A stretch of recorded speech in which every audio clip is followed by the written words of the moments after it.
This video is going to look at fractional or rational exponents.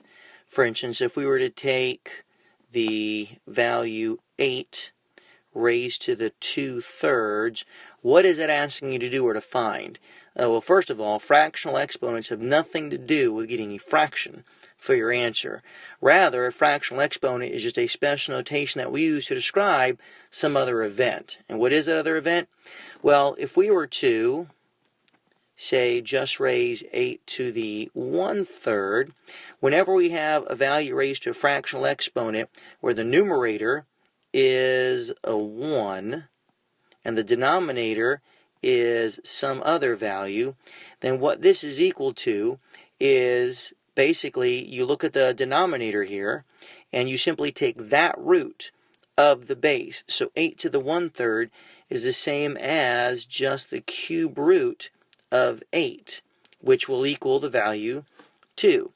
Likewise, say 25 raised to the 1/2 is the same as the second root or square root of 25, which equals 5, and so forth and so on. So if the numerator is 1, then all the denominator is doing is it's telling you what root to take of that base.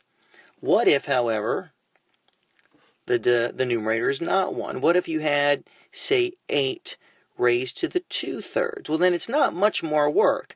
And the best way to think of it as a fractional exponent is like asking you to do two things in one problem.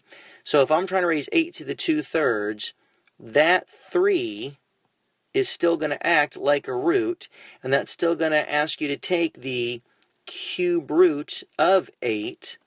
But then this 2 up there, what that's asking you to do is once you've taken the cube root of 8, that wants you to raise it to the second power. So whereas the denominator acts like a root, the numerator of this fractional exponent just acts like a regular run-of-the-mill power. And now when we go to work this out, the cube root of 8, of course, is 2. And so we end up with 2 to the second power, which is 4. Now the neat thing about fractional exponents, in this particular example, I did the root first. I took the cube root, and then I went ahead and did the second power.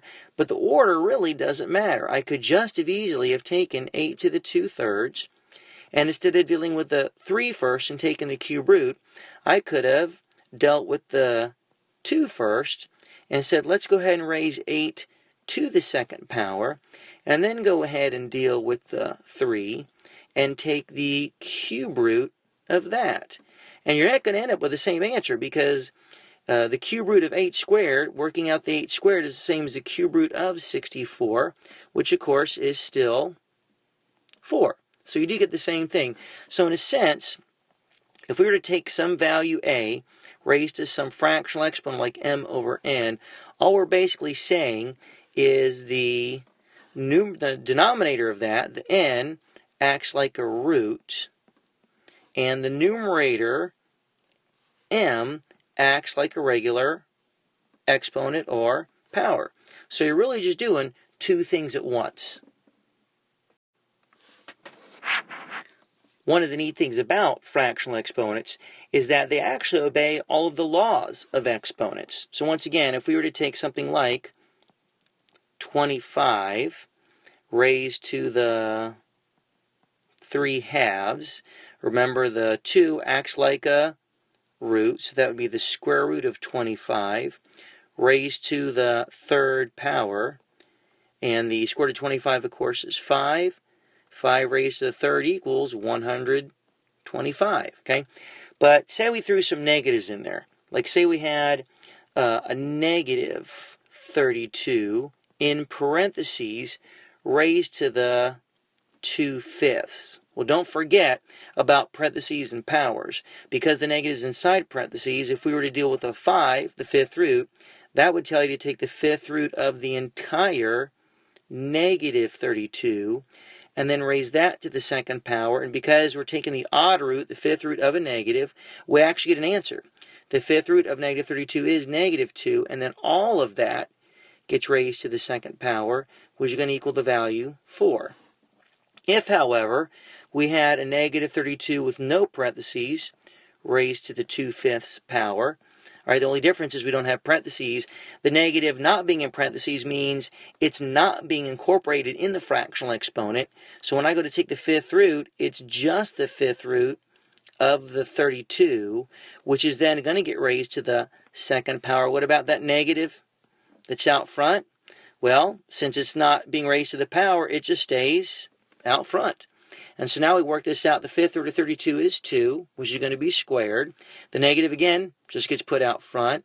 And 2 squared is 4. And once again, the negative gets put out front. So all that negative is really doing is it's just staying out in front of that whole problem. So when working with fractional exponents, don't forget the rules you've already developed with your negatives. Finally, fractional exponents also actually obey all of the regular laws of exponents. That's the reason we chose fractions to describe this, is because everything else that works with exponents works seamlessly. For instance, the product rule, which we remember as x squared times x to the 5th equals x to the 7th. We just add the exponents. What if it was x to the 2/9 times, say, x to the 5/9? Well, the good news is the rule isn't any different.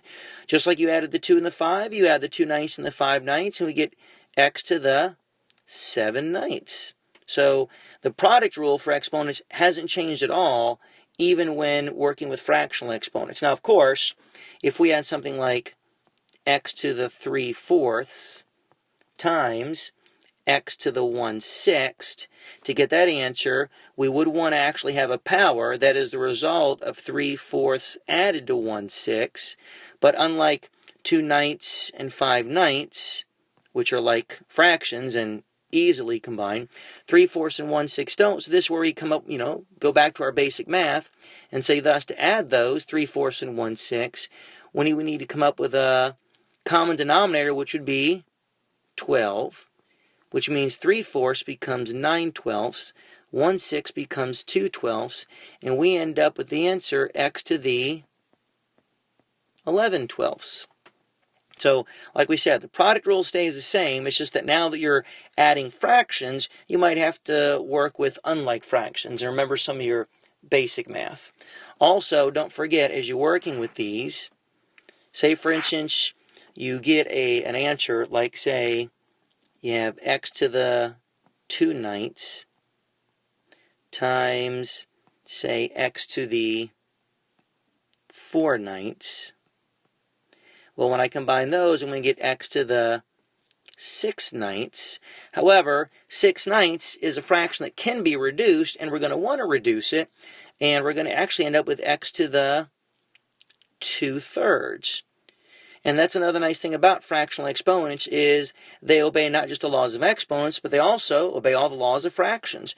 And it's interesting enough that raising something to the 6/9 is the same as raising it to the 2/3, which means that when working with fractional exponents, you do need to have the exponents in simplest form. Now, of course, if you end up with an answer like n raised to the 10/6, you would reduce it, divide up the 2 and get n to the 5/3, but we would not want to write n to the 1 2/3. We would not want to do that because that would sort of destroy the whole idea of power over root. So just like when working with slopes, we left stuff as proper or improper fractions, that's the same thing we're doing with these fractional exponents.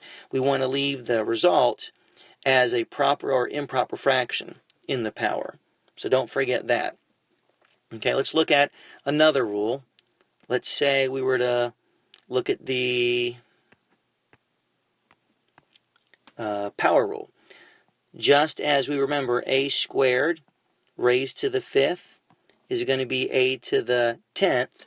What if we had a to the 2/3 raised to the 1/5? Well, just like we multiplied here, the 2 and the 5, here we're going to multiply the 2/3 and the 1/5, and just remembering how to multiply fractions, multiply tops and bottoms, we get a to the 2/15.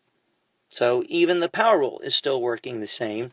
What, of course, if we had, say, something like a to the 2/3, and that was being raised to the 5/8 power. Well, again, multiplying across, we get a to the 10/24, but since that can be reduced, we're going to want to do that, and get a to the 5/12 as our final result. Okay, and finally, even the quotient rule is going to work the same. If I had x to the 8/7 divided by x to the 5/7, just like we did back with the regular quotient, we subtracted the exponents. Here we go. The answer is x, whose new power is 8/7 minus the 5/7, and we're going to get x to the 3/7. So the great thing about fractional exponents is, outside of the definition of it being a power and a root in the same problem, everything else with fractions and exponents still works the same. So hopefully that'll get you a jump start on working with these rational or fractional powers.